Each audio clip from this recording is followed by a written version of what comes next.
Which makes a little bit of a change, doesn't it, Florence? David Beckham's debut match with Paris Saint Germain. That's right, and French papers are very excited about it, especially L'Équipe, which is the sports daily, says that Paris met l'OM à genoux, so Paris brings Marseille to its knees. And you see a photo there of David Beckham hugging the other big man of the match, of course, Zlatan. So that same photo is on the front page of Aujourd'hui en France today, that same photo taken last night. And Aujourd'hui en France points out that Beckham was the 400th player to wear the Paris Saint Germain's jersey yesterday, and they say that Beckham is already at home on the pitch. Inside, Aujourd'hui en France says that Beckham sent a chill through the Parc des Princes, which is the stadium here in Paris, but it wasn't because of the cold. It was, of course, because of his wonderful soccer skills. Excellent stuff. All right, let's hope he continues to do well for Paris Saint Germain. Other serious stuff in the newspapers today here in France as well. A lot of French papers paying tribute to a French war photographer who died this weekend. He was wounded in Syria, wasn't he? Absolutely. His name was Olivier Voisin, 38 years old. So he died in Turkey after being wounded in Syria. And there's a very glowing article in Libération today that comes back over his career, points out that he took incredible risks to tell people's story. And there's a quote that, something he said once. He said, "There's no other drug as powerful as the adrenaline that suddenly provokes incredible sensations, especially the will to live." There's also another interesting article in the Huffington Post, which also pays tribute to Olivier Voisin. They call him an adorable and touching person. And they published one of the last emails he sent to a friend of his just the day before he was wounded.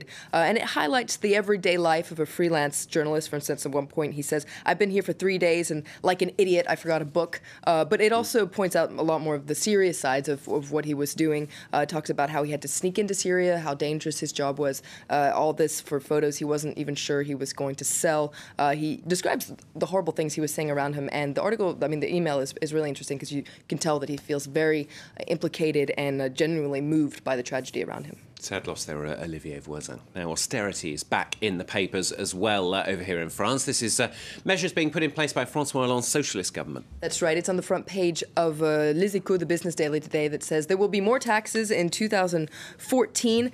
Le Figaro, the right-leaning newspaper, also focuses on a measure that the government is exploring on how to save money, and that would be to scrap tax breaks that parents of university students younger than 25 years old get. So it's a very French thing. The government wants to replace that tax break with a benefit that would vary according to people's income. In their editorial, Le Figaro points out that here we go again. Instead of cutting government spending, here you have the government that's targeting the middle class. When it comes to taxes, Le Figaro says that the government's creativity is inversely proportional to its capacity to save money. So snap from Le Figaro today. And it points out that France is the only country that's so gung-ho on increasing taxes instead of cutting spending, so it's very isolated.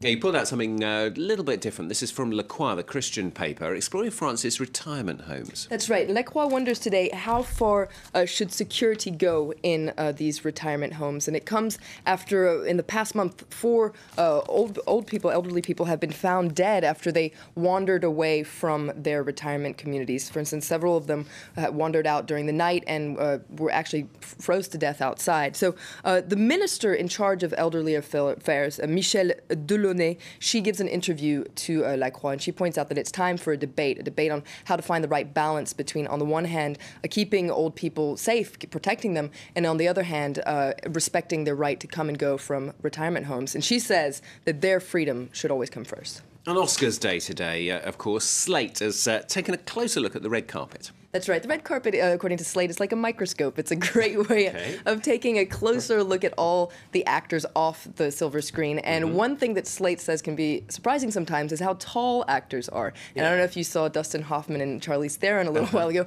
There's a significant difference in their height there. Well, Slate has a kind of calculator that lets you figure out, well, how tall you would, what actor you would be according to your height. Right. So if I were an actress, I didn't pay anybody. I'm not making this up. I would be Angelina Jolie. Oh, yay! Very good. And guess who you would be, Stuart? Danny DeVito. No, at 6'1", is that right? 6'1". At 6'1", that's you what I would am, be Keanu Reeves. Oh, that's okay. That's all right. I don't mind that. I just hope you don't have his acting skills. But, Ooh, be careful, be careful. I was just looking at that picture there. It looks a bit like our producer this morning, actually. But anyway, Florence, thank you very much. Florence VILLEMINOT here with the newspapers here on France 24. Now I know why she was asking how tall I was a little earlier on. Good stuff. Latest news headlines. Argo wins Best Picture at this year's